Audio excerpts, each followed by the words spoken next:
Because ഈ കറിവേപ്പിലേക്ക് ഒരു പ്രത്യേകതയുണ്ട് ഗായ്സ്. ഇത് ഞാൻ നട്ടു വളർത്തിയ എൻ്റെ കറിവേപ്പിലയാണ്. എത്ര ഭംഗിയുണ്ടല്ലേ. അങ്ങനെ ഇന്ന് സൺഡേ അല്ലേ, അപ്പോൾ ഇന്നത് മീൻകറി വെക്കാമെന്ന് വിചാരിച്ച് മീൻകറി വെക്കാനായിട്ട് ചട്ടി അടുപ്പത്ത് വെച്ച്, അല്ലെങ്കിൽ മീൻകറി വെക്കാനായിട്ട് ചട്ടിയാണല്ലോ വെക്കുന്നത്. ദോശക്കല്ലാരും എടുത്ത് വെക്കാറില്ലല്ലോ.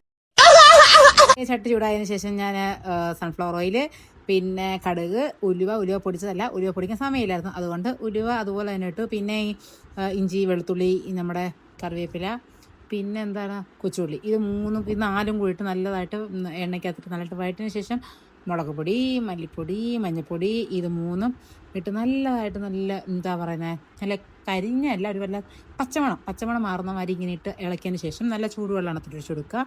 ചൂടുവെള്ളം ഒഴിച്ചതിന് ശേഷം ഉപ്പിടുക. അതിന് വേണ്ടത്ര ഉപ്പിടുക. പിന്നെ അതിനോട് പുളി ഇടുക. എല്ലാം ഇട്ട് ഒന്ന് മൂടി വെച്ചതിന് ശേഷം നല്ല തിള വരുമ്പോഴത്തേനും നമ്മുടെ വെട്ടി കഷ്ണമായിട്ട് വെച്ചിരിക്കുന്ന ആ മീൻ കഷ്ണം അങ്ങോട്ട് എടുത്തിടുക. എന്നിട്ട് മൂടി വെച്ച് നല്ലതായിട്ട് വേവിക്കുക. അത് കഴിഞ്ഞിട്ട് തുറന്ന് നോക്കുമ്പോൾ നല്ല വെന്തിരിക്കും. അത് നല്ല കുത്തിരി ചോറോ അല്ലെങ്കിൽ റേഷനറി ചോറോ എന്തിൻ്റെ കൂടെ നിങ്ങൾക്ക് ചപ്പാത്തിയോ പൊറോട്ടയോ അപ്പത്തിൻ്റെ കൂടെ ഒക്കെ കഴിക്കാം. അപ്പോൾ ഈ റെസിപ്പി എല്ലാവരും ട്രൈ ചെയ്ത് നോക്കണേ.